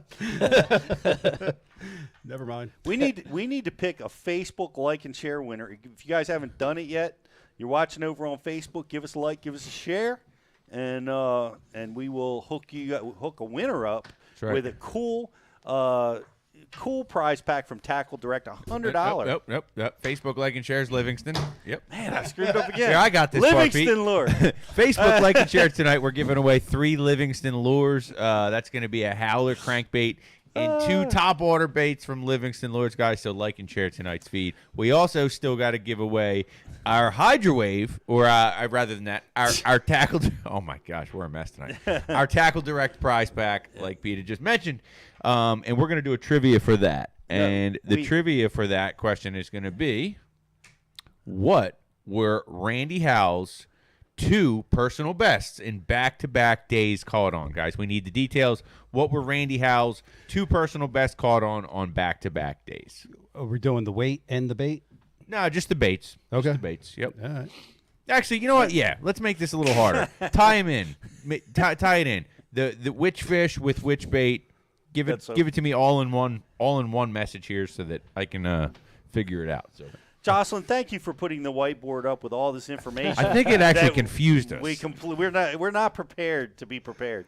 Oh my God, that was great stuff. But I actually was in Tackle Direct yesterday. I took a ride down there, checked the store out. Yeah, dude, it's decent, man. Yeah, it really is. Yeah, there's a lot more in their inventory than is on the shelves. I still managed to spend $250 that I absolutely don't need. I gotta cut it down, simplify. I can see where this would work. Was Ryan in the shop down there? Nah, man. No, they work remotely. Okay. Yeah, they're in the lab or behind the Oz curtain or something, or out fishing maybe. Yeah, but yeah, dude, they got a lot of stuff. And I will say, my one observation from checking their prices online with some other, giants in the online retail is their prices are good, like average $1 cheaper. Yep. We got a winner. Awesome. We got a winner. Yep. What do we got, Rich? We got Coach P. Coach P with the 10-11 on a 1-knocker, and then the 12-14 on a 5-inch Senko. Man, I meant to ask him what color that 1-knocker was. I was just curious. Yeah. Yep. It's an old one. 10-11 on the 1-knocker. 12-14 on the 5-inch Senko. Coach Prince. Very good. Always getting it done.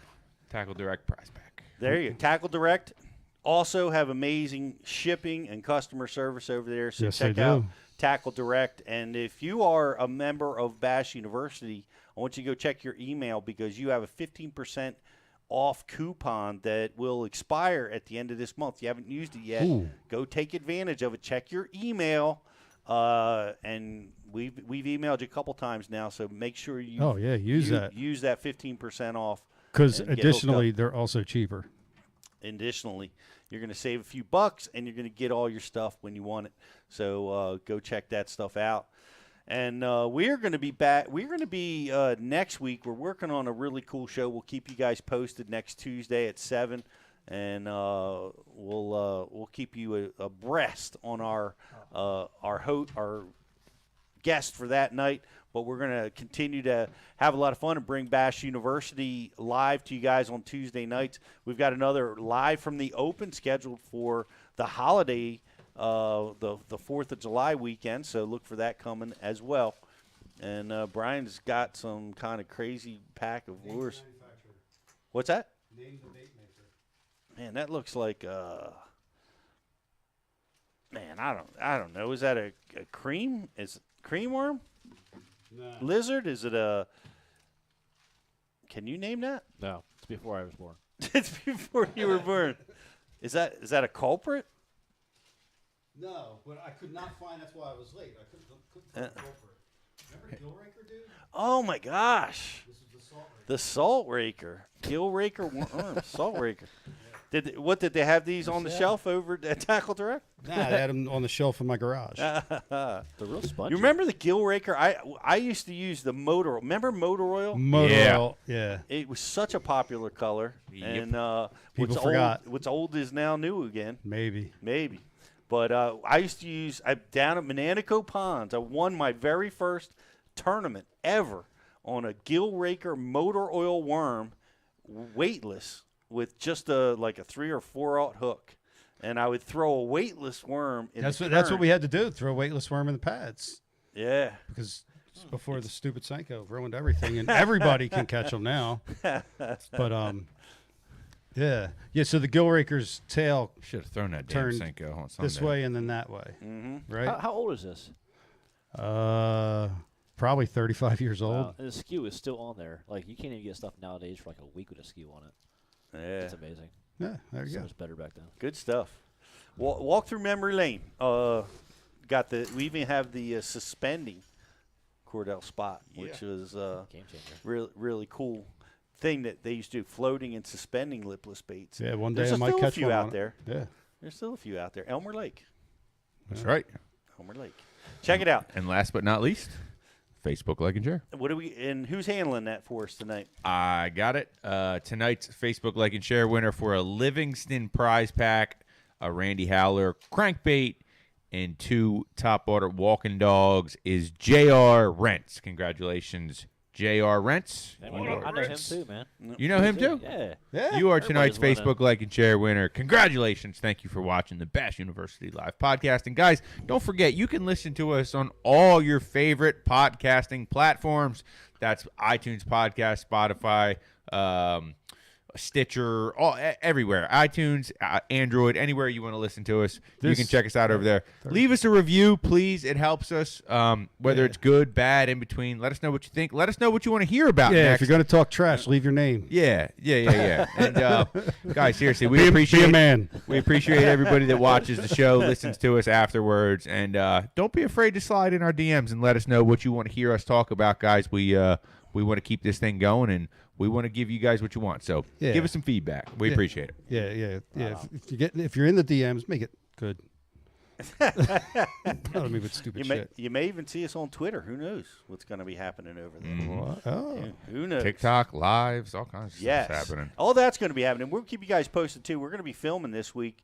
Really psyched about filming with GDP, talking about bed fishing and some other really cool stuff. So we'll keep you guys abreast on social. And a lot of other great stuff coming at Bash University. Guys, thanks so much for being part of the program. Get over there and get subscribed if you haven't yet. We have amazing content that's released every single week, and we're going to be live every Tuesday night. So thank you, BTC. Glad your arm's doing well. Riz, I will see you tomorrow morning. GDP, I'll see you in the morning, too. Thanks, both of you guys. Thanks, everybody, for watching. Thank you, Alex. I appreciate you working with us tonight. As usual, always great to have you with us. My man got his uniform on still. He came straight from work. All right. I can't see his uniform. That's right. He's camouflaged. Yeah. Blends into that background. Yeah. Hey, Alex. From the bath towel studios. Oh, yeah. Beach towel studios. Thank you, Alex. Thanks, everybody, for watching. We will see you next week with another edition of Bash University Live. Good night, everybody. It's Mike Iaconelli. This is Bash U TV. Here's what's awesome about Bash U TV. You get the top instructors. You will learn things at Bash U that you will learn nowhere else. And we help you build confidence with new techniques. We take the mystery and the myths out of bass fishing. Real tools that help you catch more fish consistently. At Bass U TV, shoes are optional. And I like turtles. We teach you to enjoy bass fishing. And that's why you want to check out Bass U TV. Join the Bass U family. Welcome to Bass U TV.